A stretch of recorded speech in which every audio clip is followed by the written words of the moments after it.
네, 안녕하세요. 오이과학의 루틴쌤입니다. 이번 시간에는 음압에 대해서 말씀을 드릴까 합니다. 이 단어가 생소할지 모르지만 이 영상을 찍는 기준으로 지금 현재 코로나19가 많이 퍼지고 있는데 이 코로나 관련 뉴스 기사에서 많이 나오는 게 음압 병동, 음압 병실에 대한 내용입니다.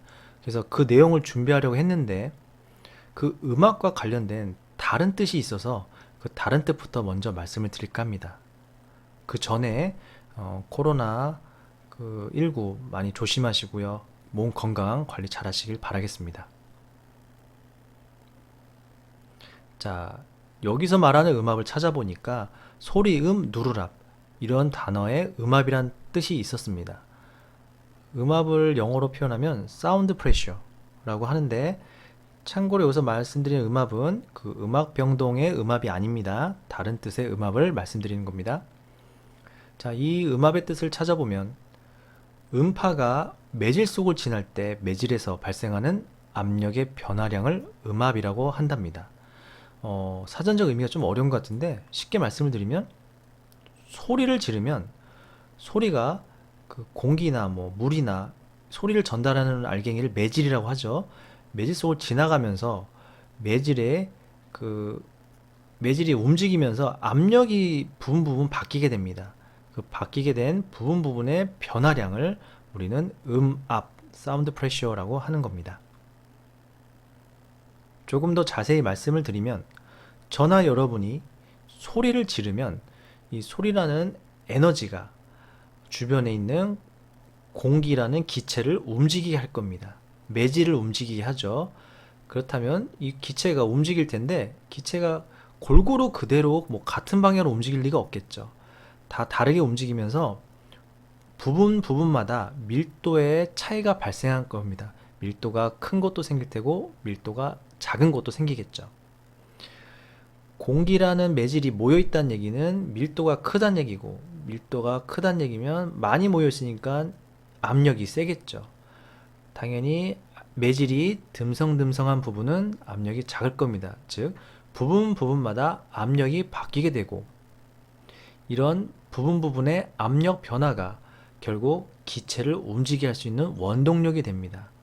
그래서 결국 우리가 소리를 지르면 공기라는 매질 속을 통해서 그 음파가 전달되면서 퍼지는 이유가 되는 겁니다. 여러분이 이번엔 사진을 준비했는데 저와 여러분이 소리를 지르면 기체 입자가 움직일 텐데 밀한 빽빽한 부분이 있을 테고 듬성한 부분, 빽빽한 부분, 듬성한 부분이 계속 반복이 됩니다. 그러한 패턴을 선으로 표현한 게 바로 파동 그래프입니다. 중학교 교과서에는 이 음압에 대해서는 설명이 안 돼 있습니다. 그냥 저는 이번에는 음압을 소개하는 시간이니까 이 내용을 꼭 알 필요는 없고 참고만 하시면 좋을 것 같습니다.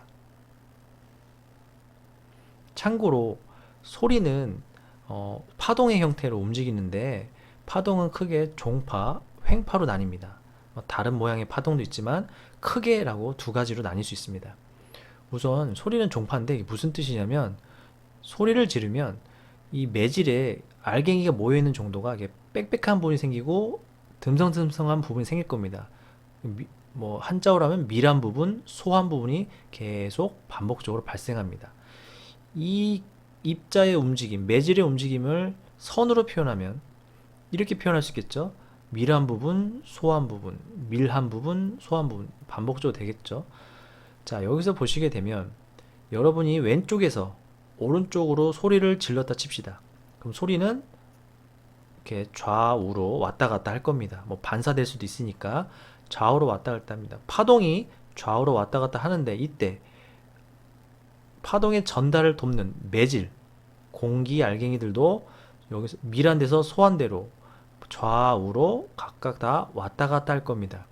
즉 파동의 이동 방향과 매질의 움직이는 방향이 서로 평행합니다. 이런 파동을 과학에선 종파라고 합니다. 그런데 이렇게 그림에서도 보시면 아시겠지만 종파를 그림으로 표현하는 게 좀 어렵습니다. 그렇기 때문에 이 파동을 우리가 흔하게 볼 수 있는 모양인 횡파 형태로 바꿔서 그린 게 바로 이 그림입니다. 그래서 밀한 부분을 높게, 소환 부분을 낮게 표시한 게 이 그림입니다. 그래서 소리는 꼭 종파라는 걸 명심하시고 보시면 좋을 것 같습니다. 자, 이 소리는 파동의 형태죠. 그렇기 때문에 이 관련 단어가 많이 나오는데 제가 이번에는 이거를 이제 이 음악과 관련해서 말씀을 드리려고 합니다.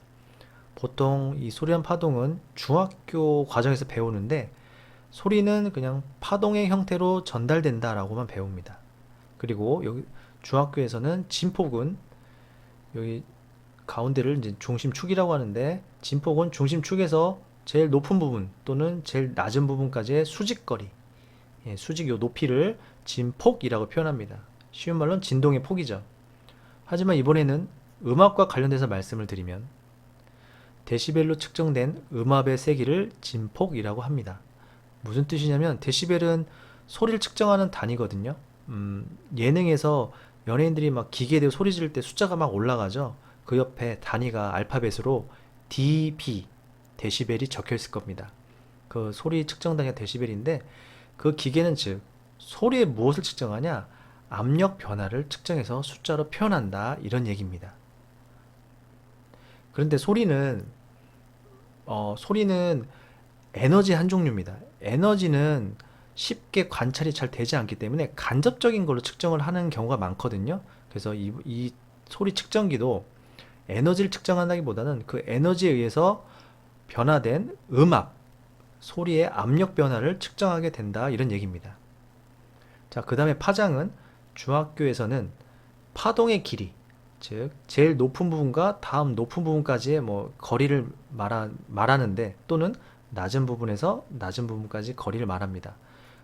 근데 자세히 말씀드리면 파동이 반복이 되죠.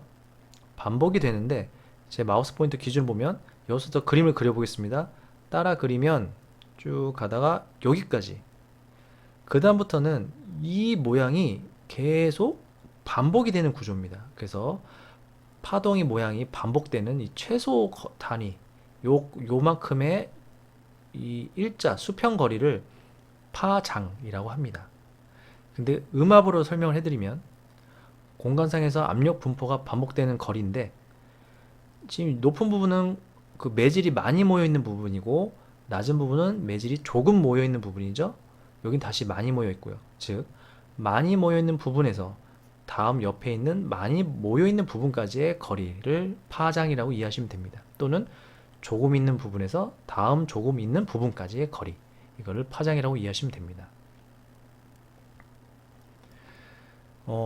소리는 파동이라서 진동수라는 단어가 상당히 많이 나오는데 이거 뭐 파장을 이해하셨으면 크게 어렵진 않죠. 이 파장, 한 파장을 세는 겁니다. 1초 동안 몇 번 반복이 됐는지 말이죠. 그걸 진동수라고 하고 뭐 단위는 헤르츠라고도 합니다. 자, 데시벨은 아까도 말씀드렸듯이 소리의 단위지만 정확히 말씀드리면 음압을 세는 단위다 이렇게 이해하시면 됩니다. 소리 때문에 그 압력 변화가 생기죠. 압력 변화를 계산해서 측정하는 단위가 바로 데시벨이다 이해하시면 될 것 같습니다. 이렇게 소리는 음압의 변화를 토대로 우리가 관찰하고 비교하고 측정해서 그래프를 그린다는 거 참고 정도만 해주시면 좋을 것 같습니다.